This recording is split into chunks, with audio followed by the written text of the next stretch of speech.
할렐루야. 오늘도 하나님의 은혜가 가득한 주일입니다. 우리 양옆 앞뒤 인사 나눌 때 당신을 보니까 기분이 너무 좋습니다. 이렇게 인사 한번 나눕시다. 당신을 보니 기분이 너무 좋습니다. 별로 안 좋아 보이면 안 됩니다. 기분 좋아 보이셔야 돼요. 당신 보니까 기분이 너무 좋습니다. 당신 보니까 기분이 너무 좋습니다. 왠지 모르지만 기분이 굉장히 좋습니다. 할렐루야. 한 주간 동안 우울과 절망 앞에서 서지 않기 위해서 여러분들 어떻게 보내셨습니까? 우리 2주 전에 우리에게 찾아올 수 있는 우울과 깊은 절망에 서지 않기 위해서 하나님께 감사로 영광 돌리는 삶을 살아가야 된다라고 함께 말씀을 나눴습니다. 2주 전에 우리는 믿음의 선배 엘리야 선지자가 우울과 깊은 절망 앞에 서 있는 모습을 우리는 보게 되었죠. 엘리야는 바알과 아세라 선지자 850명을 물리치고 3년 6개월간의 기근을 끝내는 정말 말도 안 되는 놀라운 기적을 행하게 됩니다. 그러나 엘리야는 내가 뭔가를 했어! 라는 그런 공로의식으로 인해서 우울과 깊은 절망 앞에 서게 되는 것을 우리는 성경을 통해서 보게 됩니다. 엘리야는요, 자신의 종교개혁이 또한 경제 위기를 돌파시킨 것이 세상을 변화시키는 아주 주요한 일로 역사될 거라고 생각을 했습니다. 그러나 현실은 너무나 달랐던 것이죠. 자신이 한 이 놀라운 일을 통해서 그 악하고 악한 이세벨이 회개할 줄 알았는데 회개는커녕 어떻게 합니까? 죽이겠다고 달려들었던 겁니다. 이러한 모든 환경을 보면서, 상황을 보면서 엘리야는 우울과 깊은 절망 가운데 빠져들게 되었던 겁니다. 우리는 엘리야의 이러한 모습을 보면서 절대로 잊지 말아야 될 한 가지가 있다라고 말씀드렸습니다. 그게 무엇입니까? 인간은 영광을 감당할 수 없는 존재다라는 겁니다. 자꾸만 우리는 내가 뭔가 했어, 내가 했으니까 이런 게 된 거야, 자꾸만 공로의식 속에서 자기가 착각을 합니다. 내가 영광을 얻을 수 있는 존재라고 착각을 합니다. 그러나 여러분, 인간은요 너무나도 연약하고 연약하여 영광을 감당할 수 있는 존재가 아닙니다. 그래서 예수님께서 우리에게 기도를 가르쳐 주실 때 주기도문에 어떻게 가르쳐 주십니까? 나라와 권세와 영광이 아버지께로부터 영원히 있사옵나이다. 누구에게 영광을 돌려요? 아버지 하나님께 영광 돌리는 것을 우리에게 가르쳐주고 있다라는 것이죠. 여러분, 인간이 우리가 영광을 하나님께 돌리지 않는다면 그때부터 우리에겐 허무감이 몰려올 수밖에 없고, 세상에 자신의 수고가 이렇게 반영되지 않을 때, 또한 반응하지 않을 때에는 배신감과 실망이 찾아올 수밖에 없다는 겁니다.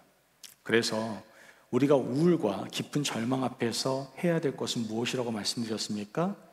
감사로 하나님께 영광을 돌리는 것이다 라는 것을 2주 전에 여러분들과 함께 말씀을 나눴던 겁니다. 부탁드립니다. 누구에게나 찾아올 수 있습니다. 우울과 깊은 절망은 어느 누구도 예외 없이 누구에게나 찾아올 수 있습니다. 그때 우리가 해야 될 것은 무엇입니까? 감사로 하나님께 영광 돌리는 것. 그때 우리가 그 깊은 우울감에서 벗어날 수 있다는 것을 기억하시기를 바랍니다. 아멘. 오늘 말씀을 통해서 우리는 한 가지 또 놀라운 사실을 알게 됩니다. 그것은 이렇게 깊은 우울과 절망 가운데 있었던 엘리야 선지자, 이 엘리야 선지자를 과연 하나님께서 어떻게 회복을 시키셨냐 하는 것입니다. 그 치료 방법이 바로 이 성경 안에 들어가 있습니다. 분명하게 우리에게 제시해주고 있다는 것을 우리는 발견하게 되는 것이죠. 그래서 오늘 이 치료의 방법을 나누면서 함께 은혜를 나누고자 합니다. 자, 우울과 깊은 절망 앞에서 회복시키신 하나님의 방법은 도대체 무엇일까요? 첫째는 바로 하나님의 방법은 사랑이었다는 겁니다. 한번 따라해 볼까요? 첫째, 하나님의 방법은 사랑입니다. 믿으시면 아멘. 여러분, 하나님의 방법은 사랑이었습니다. 하나님의 사랑은 날카로운 질책과 정죄가 아니라 부드러운 위로이고, 캐묻는 질문이 아니라 따뜻한 어루만짐이었다라는 것을 우리는 알게 되는 겁니다. 여러분, 우울과 깊은 절망 앞에 무너져 있는 사람에게 이렇게 말하는 사람들이 있어요. 야, 도대체 왜 그래? 무슨 일이야? 도대체 무슨 일인데 그래? 뭐 이렇게 얘기하는 분들이 있어요. 그런데 이렇게 말하는 것은 오히려 그에게는 더 깊은 상처가 될 수 있다라는 것이죠. 그 말은 그 사람에게 나는 도대체 네 마음을 이해할 수가 없어. 이해가 안 돼. 이런 메시지로 들릴 수도 있고, 더 나아가 네가 약해 빠져서 그런 거야. 그 정도로 왜 그러냐? 라는 질책과 판단과 정죄처럼 느껴질 수 있기 때문에 그렇습니다. 우울과 절망은요, 단순한 감정의 기복이나 일시적인 기분 저하가 아닙니다, 여러분. 그것은 본인 스스로 통제할 수 없는 영혼의 깊은 고통이고, 보이지 않는 무게에 짓눌려서 숨조차 쉬기 어려운 실존적 아픔이다라는 것을 우리는 알아야 된다는 것이죠. 어떤 사람에게는 남들 보기에 아주 사소한 일, 심지어 길가에서 본 나비 한 마리가 죽는 것을 보면서도 우울의 시작이 될 수도 있고요. 어떤 사람은 낙엽 떨어지는 거 보면서도 우울의 시작이 될 수도 있습니다. 그 이유는 우울이요, 단순히 외부의 사건의 크기로 결정되는 것이 아니라 그 사람의 내면의 상처와 연약함이 복합적으로 작용하기 때문에 그렇습니다. 그렇기 때문에 우리는 우울과 절망 가운데 있는 사람에게 이유를 묻거나 따지거나 그를 질책하는 것이 아니라 그 사람의 마음을 공감해주고 그 사람에게 따뜻한 음식을 먹이고 부드럽게 어루만져 줄 수 있어야 된다는 것이죠. 그냥 말없이 옆에 같이 있어주고 손을 잡아주고 등을 토닥여주는 것, 그것이 바로 진정한 사랑이며 회복의 시작이 될 수 있다라는 겁니다. 열왕기상 19장 5절에서 6절 말씀을 보면 하나님은 엘리야가 우울과 깊은 절망에 빠졌을 때에 천사를 보내셔서 어루만져 주시고 먹여주시는 것을 우리는 볼 수가 있게 됩니다. 오늘 본문 5절에서 6절 말씀을 같이 한번 보도록 하겠습니다. 5절에서 6절 말씀을 보면 같이 한번 읽어볼까요? 5절에서 6절입니다. 시작. 로뎀나무 아래에 누워 자더니 천사가 그를 어루만지며 그에게 이르되 일어나 먹으라 하는지라. 본즉 머리맡에 숯불에 구운 떡과 한 병 물이 있더라. 이에 먹고 마시고 다시 누웠더니. 아멘. 하나님께서는 우울과 절망 앞에 있는 엘리야를 질타하시지 않았습니다. 야, 네가 왜 이세벨 한 사람 때문에 두려워하냐? 네가 한 거 기억 안 나냐? 갈멜산에서 거짓 선지자와 이 바알 선지자들 네가 이겼지 않냐? 왜 그렇게 믿음이 없냐? 왜 이렇게 약해 빠졌어? 라고 하나님께서는 엘리야를 꾸짖거나 질책하시지 않았습니다. 하나님께서는 그저 일어나서 먹으라 라고 하시면서 엘리야의 지친 몸과 상한 영혼을 어루만져 주셨다라는 것이죠. 하나님은 엘리야의 잘못을 지적한 것이 아니라 천사를 보내주셔서 그의 영혼과 육체를 어루만져 주시고 또 음식을 먹여주셨습니다. 더 놀라운 건 뭔지 아십니까? 하나님께서는 이것을 단 한 번으로 그친 것이 아니라 계속해서 엘리야를 어루만져 주셨다는 거에 있습니다. 열왕기상 19장 7절 말씀을 보면 여호와의 천사가 어떻게 해요? 또다시 와서 어루만지며 이렇게 말합니다. 여러분, 진정한 사랑은 한 번의 위로로 끝나는 것이 아닙니다. 그것은 반복되고 포기하지 않고 다시 또 다가가서 안아주고 위로하는 것, 이것이 바로 진정한 사랑입니다. 처음엔 좀 반응이 없을 수도 있어요. 그래도 곁을 떠나지 않고 끝까지 함께하는 것, 이것이 바로 진정한 사랑이다라는 것이죠. 하나님은 엘리야가 한 번 먹고 다시 누워버렸을 때에도 포기하지 않으시고 다시 오셔서 어루만지시며 먹여주셨습니다. 그리고 그 음식으로 엘리야는 40주야를 걸어 하나님의 산 호렙에 이룰 수가 있었던 것이죠. 여러분, 누군가가 우울과 절망 앞에 있을 때 제발 왜 그래? 라고 묻지 마시고 그저 안아주시고 어루만져 주시기를 바랍니다. 먼 곳에서부터 시작할 필요도 없습니다. 가장 가까운 사람, 즉 가정에서부터 서로를 어루만져주는 그 사랑이 절실히 필요하다라는 것이죠. 여러분, 부부 생활 바쁘지 않습니까? 특히 젊은 부부든 또한 연세가 있으신 부분들은 다 바빠요. 자기 할 일이 바쁘셔가지고. 특히 미국은 맞벌이 하다 보니까 얼굴 볼 일도 없어요. 서로 어루만져주기는커녕 눈을 마주칠 시간도 거의 없는 것 같아요. 누구는 깨어있을 때 누구는 자고 있고 이런 일이 일상인 것 같습니다.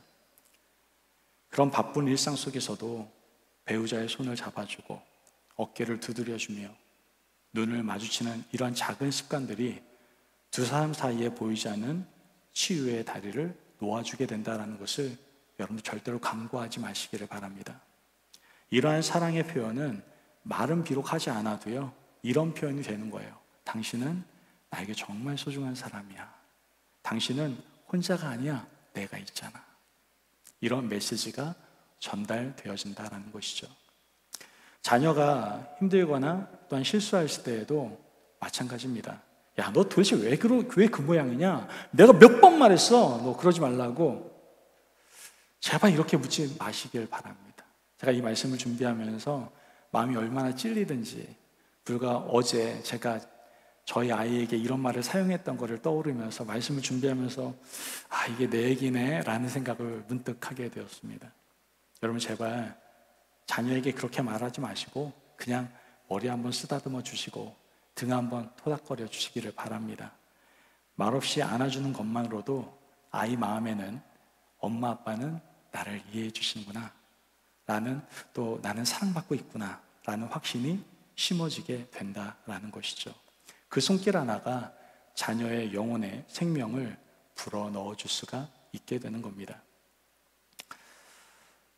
특별히 사춘기에 있는 자녀들이나 또한 시험을 잘 못 봤거나 아니면 실패한 경험이 있는 자녀들, 또 친구 관계에서 상처받는 자녀에게는 설교보다는 오히려 어루만져줌이 훨씬 더 필요합니다. 그 이유는 그 손끝에서 하나님의 사랑이 흘러가기 때문에 그렇습니다. 하나님께서 지금 그렇게 하고 계시는 거예요. 우울과 깊은 절망 앞에서 있는 그 엘리야를 치료하기 위해서 어루만지시고, 그래도 안 되니까 한 번 더 어루만지시면서 하나님께서는 그를 회복시키시는 하나님의 모습을 우리는 볼 수가 있게 되는 겁니다. 여러분, 성경을 보면요, 예수님께서 나병 환자를 치유하실 때의 모습을 한번 생각해 보시기를 바랍니다. 나병 환자가 자기를 고쳐달라고 소리치지 않습니까? 그때 예수님께서 어떻게 하십니까?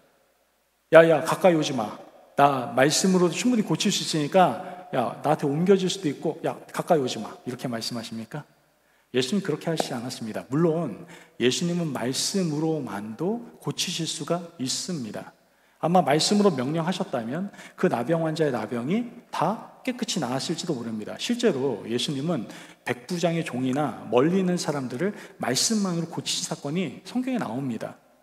그런데 왜 예수님께서는 일부러 그 나병 환자에게 다가가셔서 손을 내밀어서 만져주셨을까요? 그 이유는 나병보다 더 깊은 상처가 바로 아무도 자신을 만져주지 않았던 외로움이었다라는 것을 예수님께서는 너무나 잘 알고 계셨기 때문입니다. 나병 환자는 육체의 병으로 고통받았지만 더 큰 고통은 수년 혹은 수십 년 동안 단 한 번도 다른 사람의 따뜻한 손길을 느껴보지 못했던 것이 그에겐 더 큰 고통이었을 겁니다. 가족들도 친구들도 그 누구도 그 나병 환자를 만지지 않았을 거예요. 나병 환자로서 길거리를 지나갈 때마다 부정하다, 부정하다 외쳐야 되고, 그때마다 사람들은 그 나병 환자를 다 피해 다녔을 겁니다. 아마도 나병 환자에게 육체적인 고통보다 더 견디기 힘든 것은 관계의 단절이었고 인간적 접촉의 결핍이었다라는 것을 우리는 알 수가 있는 것이죠. 예수님은 그 가장 깊은 외로움을 만져주셨던 겁니다. 예수님의 손길은 그에게 이러한 메시지를 전달해 준 거예요. 만져주시면서 너는 버려진 존재가 아니란다. 너는 사랑받을 만한 충분한 가치가 있는 소중한 사람이란다. 이러한 메시지를 손을 잡으시면서 깨닫게 해주셨던 것이죠. 여러분, 오늘부터 옆에 있는 누군가를 어루만져 줄 수 있겠습니까? 지금도 우리가 볼 때에는 무슨 이 사람이 우울이 있어, 뭐 깊은 절망감이 있어 라고 얘기할지 모르겠지만 누구나 다 여기엔 예외가 없습니다. 저도 우울과 깊은 절망을 경험한 적이 있습니다. 지금도 오늘 이 시간에도 우울과 깊은 절망 가운데 서 있는 분들이 있을 수 있습니다. 그때 여러분들이 가서 어루만져 주실 수 있겠습니까? 여러분들 옆에 있는 분들 상황은 잘 모르지만 오늘 이 시간에 한번 어루만져 주셨으면 좋겠어요. 부부는 잘 어루만져 주시고요. 부부가 아닌 분들은 잘 어루만져 주면 안 되니까 손만 잡아 주시고요. 이렇게 한번 만져주셨으면 좋겠어요. 이렇게 만져주실 때 그 사람이 소중한 사람이라는 걸 느낄 수 있을 겁니다. 우리 앞뒤로 손 한번 잡아주십시오. 예, 꼭 한번 손 한번 잡아주세요. 예. 손 한번 꼭 잡아주시기 바랍니다. 여러분, 하나님께서는 엘리야에게 왜 거기 있느냐라고 따지기보다 따뜻한 손길과 음식으로 회복의 첫걸음을 내딛게 하시는 것을 우리는 볼 수가 있습니다. 특별히 우울과 절망에 빠진 영혼에게는 비판이나 충고가 아니라 무조건적인 따뜻한 사랑이 필요합니다. 따뜻한 손길로 어루만져 주시고 음식을 나누는 것으로 회복의 첫 걸음이 시작될 수 있다는 것을 여러분들 꼭 기억하시기를 바랍니다. 그러므로 우울과 절망 앞에서 회복을 위한 방법이 뭐예요? 사랑이다 라는 것을 깨달으시고 우리도 우울과 절망 앞에 서 있는 누군가에게 따스한 손길과 음식을 나눌 수 있는 저와 여러분이 되시기를 주님의 이름으로 축복합니다. 아멘. 두 번째로 우울과 절망 앞에서 하나님께서 회복하신 방법은 무엇이냐? 바로 사명입니다. 하나님의 방법은 뭐였다고요? 사명입니다. 사명. 우울과 절망을 이기는 하나님의 두 번째 방법은 바로 사명입니다. 이것은 내가 여전히 필요하다라는 확신을 주는 겁니다. 사람은 때로 사랑만으로는 살아갈 수가 없어요. 아무리 많은 위로와 격려를 받아도 자신이 쓸모없는 존재라고 느끼게 된다면 그 영혼은 여전히 공허할 수밖에 없다는 것이죠. 사랑이 너는 소중해 라고 말하는 거라면 사명은 너는 필요해 라는 말일 수도 있습니다. 또한 사랑이 존재의 가치를 확인시켜주는 것이라고 한다면 사명은 존재의 목적을 발견해 주는 것이다 라고 말할 수 있을 겁니다. 사람은 자신이 여전히 쓸모있는 존재임을 느낄 때 다시 살아갈 힘을 얻을 수가 있습니다. 내가 없어도 세상은 돌아간다는 생각은 우리에게 우울감과 절망감을 가져다 줍니다. 그렇지 않습니까? 내가 있으나 마나야 내가 뭐 할 수가 있는 게 뭐가 있겠어 라는 생각하면 여러분들 기쁩니까? 그러면 빨리 병원 가셔야 됩니다. 그죠? 우울과 절망이 올 수밖에 없어요. 그런데 나 때문에 누군가 웃을 수 있다면 그것을 우리가 깨닫게 될 때 우리는 삶의 이유를 찾을 수가 있게 된다는 것이죠. 특별히 큰 실패를 경험하고 또 은퇴를 하거나 또는 역할을 잃어버린 후에 찾아오는 우울은 바로 필요성의 상실이다라고 우리는 생각해 볼 수 있습니다. 제가 우리 성도님들을 만나다 보면 좀 연세 있으신 성도님들 만나다 보면 이런 말들 참 많이 해요. 내가 이제 할 게 뭐가 있겠어요? 할 수 있는 게 뭐가 있겠어요? 이렇게 말하시는 것을 가끔 듣게 됩니다. 이게 바로 필요성의 상실을 통해서 우울과 절망감이 오는 것이죠. 이제 나는 쓸모없어. 내가 할 수 있는 것은 아무것도 없어. 이러한 생각이 바로 영혼을 짓누른다라는 겁니다. 그러나 하나님은 우리에게 분명히 말씀하십니다. 아니다. 너는 여전히 내게 필요한 사람이란다 라고 말씀하고 계신다라는 것이죠. 엘리야는 우울과 절망 앞에서 나는 무가치한 존재라고 생각하며 어디로 갑니까? 굴 속으로 들어가 버립니다. 이세벨의 위협을 받고 도망친 후에 엘리야는 로뎀나무 아래서 죽기를 구했고 이제는 호렙산의 어두운 굴 속에서 스스로를 가둬버렸습니다. 지금 갈멜산에서 바알 선지자와 450명 그리고 아세라 선지자 400명 이 놀라운 정말 하나님의 역사 아닙니까? 이 사람 다 물리쳤단 말이죠. 그 담대했던 선지자가 이제는 한 여인의 위협에 완전히 무너져서 굴 속으로 도망쳐버린 겁니다. 엘리야는 이렇게 고백을 합니다. 오늘 보면 10절 말씀을 보면 그가 대답하되 내가 만군의 하나님 여호와께 열심히 유별하오니 이는 이스라엘 자손이 주의 언약을 버리고 주의 제단을 헐며 칼로 주의 선지자를 죽였음이오며 오직 나만 남았거늘 그들이 내 생명을 찾아 빼앗으려 하나이다. 엘리야의 말 속에는요, 깊은 외로움과 무력감이 담겨져 있다는 것을 느끼게 됩니다. 오직 나만 남았습니다. 하나님, 오직 나만 남았습니다. 하나님, 이 고백은 내가 그렇게 애를 썼는데도 결국 아무것도 바뀌지 않았습니다. 내가 모든 것이 헛수고였고 나는 이제 선지자로서 완전히 실패한 사람입니다. 지금 이렇게 좌절감을 표현하고 있는 겁니다. 하지만 이것이 바로 우리 가져다주는 왜곡된 생각이다라는 것을 우리는 알아야 된다는 것이죠. 자신이 이룬 모든 것을 부정하고 자신의 가치를 완전히 폄하해서 스스로를 어둠 속에 가두어 버리고 있는 것입니다. 이러한 엘리야에게 하나님께서는 말씀하십니다. 열왕기상 19장 13절 말씀을 보면 엘리야야, 내가 어찌하여 여기 있느냐? 여러분, 이 질문은요, 단순한 의문이 아니에요. 너 어디 있니? 궁금하다. 이 질문이 아닙니다. 이 질문은 야, 넌 거기 있을 사람이 아니야. 넌 할 일이 있는 사람이야. 즉 하나님의 부르심이다라는 것을 우리는 알 수가 있는 것이죠. 여러분, 우울과 절망은요, 우리를 고립시키고 움츠리게 만들고 숨게 만듭니다. 그러나 하나님께서는 그 어둠 속에서 사랑하는 우리들을 불러내시는 거예요. 사명의 현장으로 나오라고 말씀하신다라는 것이죠.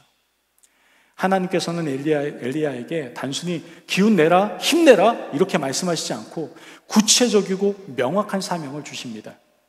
열왕기상 19장 15절에서 16절 말씀을 보면 여호와께서 그에게 이르시되 너는 내 길을 돌이켜 광야를 통하여 다메섹에 가서 이르거든 하사엘에게 기름을 부어 아람의 왕이 되게 하고 너는 또 님시의 아들 예후에게 기름을 부어 이스라엘의 왕이 되게 하고 또 아벨 모올라 사밧의 아들 엘리사에게 기름을 부어 너를 대신하여 선지자가 되게 하라. 지금 사명을 주시는 겁니다. 너무나 많은 사명을 주시는 거예요. 국제적으로, 정치적으로, 영적으로 위대한 사명을 지금 하나님께서는 엘리야에게 주고 계시는 겁니다. 이 말을 간단히 하면 이제 굴에 나와서 사명을 위해서 함께 나아가자라고 말씀하고 계시는 겁니다. 이것은 단순한 업무 지시가 아니에요. 이것은 엘리야에게 너는 여전히 나에게 필요한 사람이다. 너를 통해 내가 이러한 일들을 이루고자 한다라는 하나님의 치유적인 명령이었던 겁니다. 하나님께서는 엘리야의 과거 실패를 책망하지 않으시고 오히려 그의 미래 사명에 대해서 말씀을 해주셨던 겁니다. 즉 내가 무엇을 못했느냐라는 것이 아니라 내가 무엇을 하게 될 것이냐라는 그 초점을 맞춰서 하나님께서는 엘리야에게 말씀을 하고 계셨다라는 것이죠. 이와 같이 하나님께서는 우울과 깊은 절망 앞에 선 엘리야에게 사명을 주심으로 그를 회복의 길로 인도하고 계시는 겁니다. 어느 날 그 마더 테레사라는 분이 어떤 한 남자를 만나게 됩니다. 마더 테레사는 한 번쯤 다 들어보셨죠? 예, 너무나도 훌륭한 많은 일을 하시지 않았습니까? 어느 날 이 마더 테레사가 자살을 결심한 한 남자를 만나게 되는데요. 이 남자는 자신의 삶의 모든 의미를 완전히 잃어버렸고 자신이 이 세상에 존재해야 될 이유를 전혀 찾지를 못했습니다. 그래서 이 남자는 마지막으로 누군가와 이야기를 나누고 싶어서 지금 마더 테레사를 찾아온 겁니다. 마더 테레사는 그가 자살하고 싶다라고 얘기했을 때 긴 설교나 철학적 논쟁을 하지 않았습니다. 이 마더 테레사는 단순하고 직접적인 말을 하게 됩니다. 뭐라고 말했냐면 저 한 달만 도와주시겠습니까? 그리고 난 다음에 그 후에 자살해도 늦지 않잖아요. 이렇게 말을 했습니다. 자살하지 말라고 하는 게 아니라 한 달 동안 도와주고 자살하라고 합니다. 좀 신선하지 않습니까? 이 남자가 들어보니까 어차피 죽는 건 죽는 건데 뭐 한 달 봉사하고 죽는 게 뭐가 차이가 있겠냐라는 생각이 든 거죠. 그래서 그래, 한 달 봉사하고 결정해도 늦지 않겠다라는 생각이 들어서 마더 테레사의 제안을 받아들입니다. 그리고 한 달간 바쁘게 병들고 가난하고 굶주리고 고통당하는 사람들을 돌보며 살게 됩니다. 길에 쓰러진 사람을 업어와서 씻겨주고, 아무도 돌보지 않는 나병 환자의 상처를 소독해주고, 굶주린 아이들에게 음식을 나눠주고, 죽어가는 사람들의 손을 따뜻하게 잡아주었습니다. 그리고 그 순간 이 남자는 깨달았습니다. 자신이 얼마나 행복한 사람인지를, 자신이 누군가에게 꼭 필요한 존재다라는 것을 깨닫게 되었다라는 것이죠. 자신이 업어온 사람의 눈에서 감사의 눈물을 보았을 때, 자신이 먹인 아이가 환하게 웃음을 지었을 때, 자신이 손을 잡아준 노인이 평안히 눈을 감았을 때 그는 깨닫게 된 겁니다. 나는 쓸모없는 존재가 아니었구나. 나 때문에 누군가가 살아났고 웃을 수 있었고 평안을 얻을 수 있었구나.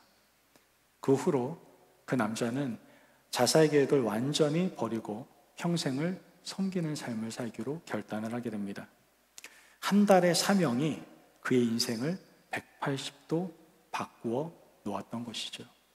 여러분, 우울과 깊은 절망 앞에서 사명은 바로 우리를 다시 일으켜 아직 내가 할 일이 있다라고 느끼게 해줍니다. 하나님은 지금도 말씀하십니다. 너 아직 무가치하지 않아. 거기서 나와라. 내가 할 일이 아직도 많단다. 이렇게 말씀하고 계십니다. 엘리야는 하나님의 말씀을 듣고 굴에서 나옵니다. 그리고 하나님이 명하신 대로 엘리사를 찾아갔고 다시 선지자로서의 사명을 감당하기 시작하게 되는 것을 보게 됩니다. 물론 엘리야의 우울이 하루아침에 사라진 것은 아니었을 겁니다. 그러나 엘리야는 우울감에도 불구하고 순종을 했습니다. 감정이 완전히 회복되기를 기다리지 않고 할 일을 향해 발걸음을 내딛었을 때, 놀랍게도 그가 사명을 향해 걸어갔을 때 그의 우울은 점점 더 사라지기 시작했다라는 것이죠. 그러므로 우울과 절망 앞에서 우리를 회복시키는 것이 바로 사명임을 여러분들 깨달으시고, 할 일을 통해서 하나님의 치유의 손길을 경험하시는 저와 여러분이 되시기를 간절히 바랍니다. 아멘. 마지막으로 하나님께서 이런 우울과 깊은 절망을 회복시키시는 방법이 뭡니까? 바로 홀로가 아닌 함께입니다. 홀로가 아닌 함께예요.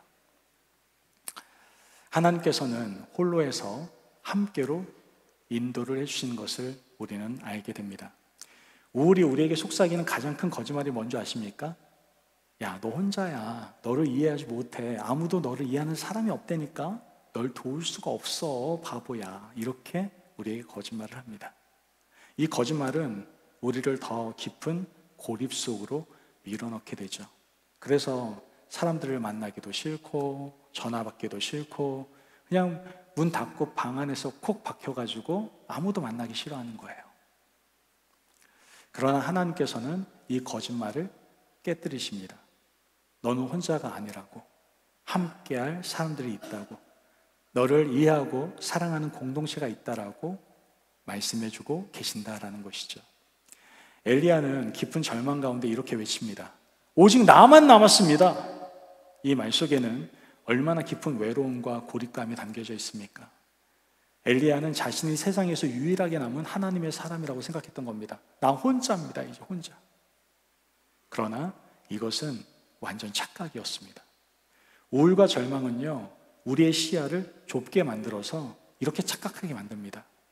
오늘 아침부터 제가 교회를 나오는데 안개가 너무 많이 꼈더라고요.